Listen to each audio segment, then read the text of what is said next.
ஒன்றே உலகம் பிறப்பு ஒக்கும் எல்லா உயிர்க்கும்.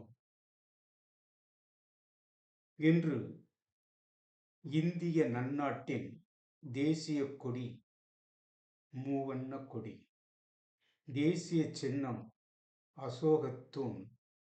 தேசிய கீதம் ஜனகன மனகதி எனத் தொடங்கும் பாடல்.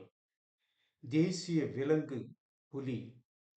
தேசிய பூ தாமரை. தேசிய பறவை மயில். அதுபோல் தேசிய நூல் என ஒன்று இருக்கலாம் என்பது பல மொழியாளரின் விழியாக இருப்பதை நாம் பார்க்க முடிகிறது. இந்நிலையில் தேசியம் என்றால் என்ன? அதற்கு ஒரு சிறு வரையறை பார்ப்போம். மக்கள் ஜாதியால், மதத்தால், இனத்தால், மொழியால், மாநிலத்தால், கட்சியால் வேறுபட்டவர்களாக இருப்பினும் அவர்களை ஒன்றாக காண்பதும், எல்லாருக்கும் எல்லாம், எல்லாருக்கும் எல்லாரும் என்னும் லட்சிய ஒளியை எல்லார் உள்ளத்திலும் உயிரிலும் ஒளிவிட செய்வதும் தான் தேசியம். ஒட்டிய இதயங்களை வெட்டி கூறாக்குவது தேசியம் அல்ல, வெட்டுண்ட இதயங்களை ஒட்ட வைப்பதுதான் தேசியம்.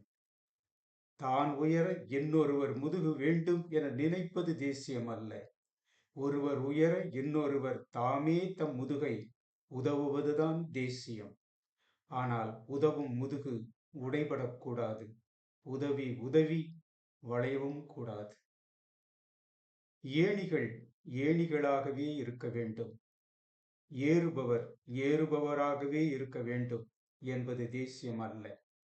எல்லோரும் ஏணிகளாகவும் ஏறுபவர்களாகவும் ஆகலாம் என்பதுதான் தேசியம். பல்லக்கில் அமர சில பேர் உண்டு, பல்லக்கை சுமப்பதே பல பேர் தொண்டு என வரையறுப்பது தேசியம் அல்ல. பல்லக்கை சுமப்பவனும் பல்லக்கில் அமரலாம், பல்லக்கில் செல்பவனும் பல்லக்கை சுமக்கலாம் என்பதுதான் தேசியம். சில பேர் மேட்டில் இருக்க பல பேர் பள்ளத்தில் இருக்க வேண்டும் என்பது தேசியம் அல்ல. மேட்டில் இருப்பவன் பள்ளத்திற்கு வர வேண்டும் என்றில்லை, ஆனால் பள்ளத்தில் இருப்பவன் மேட்டிற்கு வர வேண்டும், அதுதான் தேசியம்.